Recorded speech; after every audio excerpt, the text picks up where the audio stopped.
আমরা এখান দিয়ে ফেরার সময় অন্ধকার হয়ে যাবে তো। হ্যাঁ। আমরা দেখবো কি করে? ও সেটা পরে দেখা যাবে। এখান থেকে যদি কেউ পড়ে যায় তাহলে তার ভাগ্য খারাপ। ও ঠিক আছে তো? তুমি ঠিক আছো? বেঁচে আছি। ওদিকটা একবার দেখো বয়েজ, চলে এসো, চলে এসো দিকে। এখানে তোমাদের স্বাগত। ও এটা তো দারুণ। ভাই এখানে ইয়েলো বক্সটা কি করছে? হ্যাঁ ওই বাক্সটা কি আছে? ভালো হয়েছে জিজ্ঞাসা করলে। আমি ওয়েস্টার্ন ইউনিয়ন ব্যবহার করে কিছু লোককে $10,000 দিয়েছি এটাকে এখানে নিয়ে আসার জন্য। সত্যি? নোলান, তোমার ব্যাগে একটা ক্রোবার আছে।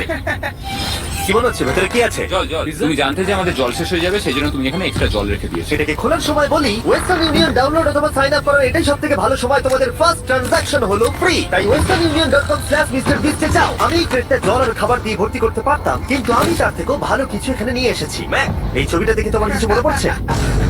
এই নাও, এখানে তুমি $8 লাখ হেরেছিলে, আর এখানে তুমি $7 লাখ হেরেছিলে। ভাই কেন এই সব তুমি এখানে দেখে কেন? এক সেকেন্ড চিন্তা করো না। ও $1.5 মিলিয়ন হেরে গেছে বলে আমি কিন্তু ওকে নিয়ে একদমই মজা করছি না। তাই কিন্তু শুরু থেকে তুমি তো সেটাই করে যাচ্ছ।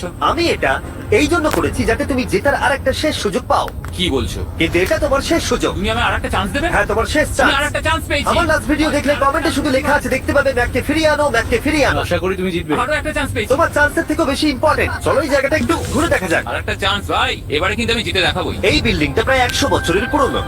100 বছর আগে এটাকে যারা বানিয়েছিল তারা কি ভেবেছিল কিছু ইউটিউবার্স এটাকে দেখতে আসবে? ও এটা তো অসাধারণ।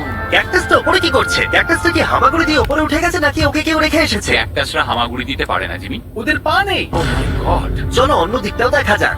এখানেও ধ্বংসাবশেষ রয়েছে।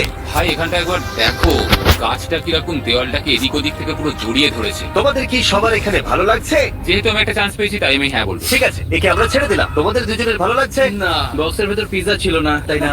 এর সাথেই পঞ্চম দিনের সূর্য অস্ত যেতে শুরু করলো, আর আমরা ক্যাম্পে ফিরে যাওয়ার আগে সবাই একসাথে মিলে পাহাড়ের চূড়ায় উঠলাম। তোমরা ছাড়া আর কারোর সাথে পাহাড়ের চূড়ায় উঠে আমি এতটা মজা পেতাম না। Thank you. হয়তো রক জনসনের সাথে উঠলে পেতাম, ও আচ্ছা। কিন্তু তাছাড়া আর কারোর সাথে নয়। ভাই একটা কথা বলতে চাই, এটা আমার সারা জীবন মনে থাকবে।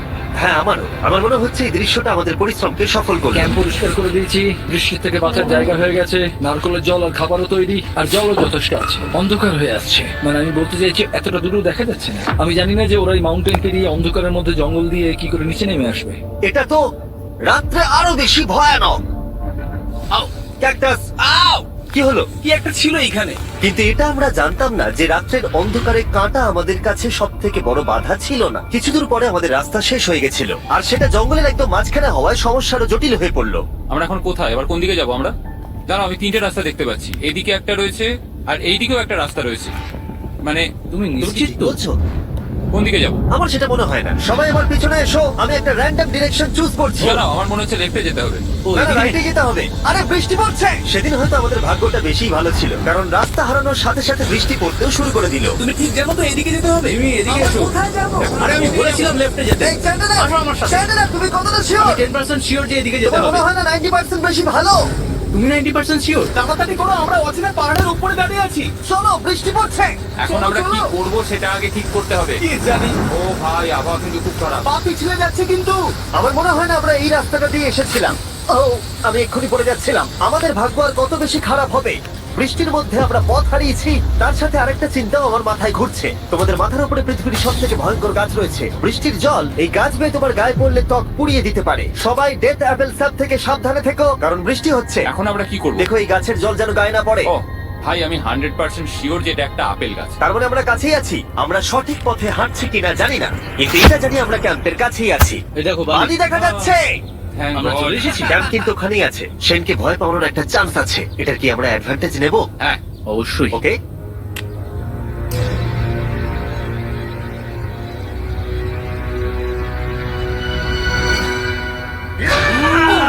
ও মাই গড, তোমরা আমাকে ভয় পাইয়ে দিয়েছো। আমরা পেরেছি। আমরা ফিরে এসেছি। আমি ডিনার আর নারকেলের জল রেডি করে রেখেছি। বাহ, খুব ভালো। সবাইকে চিয়ার্স। ও, এটা টেস্ট তো নারকেলের মতো। ট্রেকের পরে আমরা খেলাম, আমরা স্নান করলাম, আর গা মোছার সময় আমরা প্রাণ ভরে আকাশের তারা দেখলাম। কারণ সমুদ্রের মাঝখানে থাকার সময় তোমার মনে হবে তুমি যেন অন্য কোনো গ্রহেতে চলে এসেছো। কিন্তু অপ্রত্যাশিতভাবে রাত্রে এমন কিছু হতে চলেছিল যার ভয় আমরা চ্যালেঞ্জের শুরু থেকেই পাচ্ছিলাম। পুরো ভিজে গেছে। বন্ধুরা, বাজে খবর আছে। আমাদের শেল্টারের উপরে অনেক জল জমে গেছে। আমি জানি না আমাদের এর তলায় থাকাটা সেফ হবে কিনা। আমাদের শেল্টারকে আপগ্রেড করার অনেক চেষ্টা করা সত্ত্বেও ঝড়ের সময় জল ছাদের উপরে জমছিল। আমাদের উপরে অনেক জল রয়েছে। আচ্ছা, জলের ভারে স্ট্রাকচারটা ভেঙে পড়বে না তো? আর যদিও আমাদের এই সময় ঘুমের খুবই প্রয়োজন ছিল, তবু আমাদের উঠে এই সমস্যার মোকাবিলা করতে হলো। ও মাই গড, অনেক জল জমে আছে। আমাকে সারা রাত ধরে এই বৃষ্টি একটু ঘুমোতে দেয়নি আর খুব জ্বালিয়েছে। আর 2 ঘন্টা বৃষ্টি হবার পরে এই ভাঙা ক্যাম্প এবং ভেজা বিছানা দেখে মনে হচ্ছে না আজকে রাত্রে আমরা আর একটু ঘুমোতে পারবো। রাত্রি বেলায় এমন বৃষ্টি, এটা এই চ্যালেঞ্জের সব থেকে বাজে এক্সপিরিয়েন্স। আমি খুবই ক্লান্ত। আশা করবো খুব তাড়াতাড়ি সব ঠিক হয়ে যাবে। আর যদিও আমাদের অবস্থা খুবই খারাপ ছিল, তবুও অপেক্ষা করা ছাড়া আর কোনো উপায় ছিল না। আমি মিথ্যে কথা বলবো না, গত রাত্রের বৃষ্টি খুবই ভয়ানক ছিল। আমি জানি না এত ঠান্ডা আমার কখনো লেগেছে কিনা। জানি না। তুমি আজকে কি করতে চাও নোলান? জানি না, কিছু করতে ভালো লাগছে না। আমার আর এখানে থাকতে ভালো লাগছে না। এই জায়গাটা আর আমার ভালো লাগছে না। আমি মিথ্যে বলবো না, আমি সত্যিই ক্লান্ত হয়ে পড়েছি আর আমি বাড়ি যেতে চাই। এবার এই আইল্যান্ডটা মনে হচ্ছে আমাদের পরীক্ষা নিচ্ছে। এই সব কিছু যেন একটা দুঃস্বপ্নের মতো মনে হচ্ছে। আর 6 দিনের শারীরিক পরিশ্রমের পরে আমাদের মানসিক অবস্থাও খারাপ হতে শুরু করেছিল। এভাবে শুধু প্যাকড ফুড খেয়ে বাইরে বেশিক্ষণ রোদের মধ্যে ঘোরা যায় না। মনে হচ্ছে আমার এবার শরীর খারাপ হবে।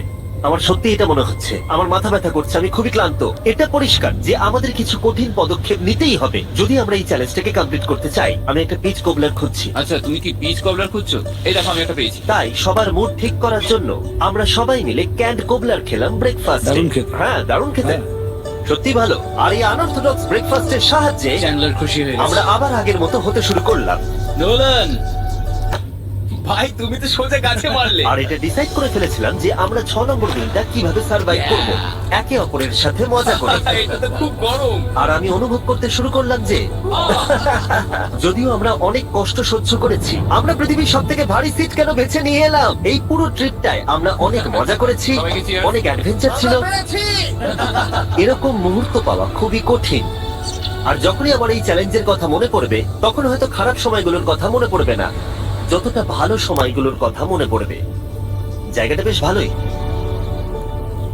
আর আমাদের চ্যালেঞ্জের 6 নম্বর দিন অবশেষে শেষের মুখে। আমরা আমাদের এই আইল্যান্ডের শেষ রাত সেলিব্রেট করছি একটা বড় আগুন জ্বালিয়ে। এখানে বসলে অনেক বেশি তাপ লাগছে। হ্যাঁ, আমি ঘুমিয়ে বেশি বড় হয়ে গেছে। কালকে সকালে আমরা ঘুম থেকে উঠলে আমাদের চ্যালেঞ্জ শেষ হয়ে যাবে। আর 7 নম্বর দিনে যেই সূর্য উঠলো, এখান থেকে বেরোতে হবে। আমরা ক্যাম্পটাকে ভেঙে দিয়ে চারপাশ পরিষ্কার করে একটাই কথা ভাবছিলাম, এখান থেকে বেরোনোর কথা আর কোনোদিন এখানে ফিরে না আসার কথা। আর এখান থেকে বেরোনোর আগে আমি একটা কথা বলতে চাই, ভিডিওটা দেখার জন্য সবাইকে অনেক ধন্যবাদ। তোমাদের জন্যই এই সব ভিডিওগুলো আমি তৈরি করতে পারি।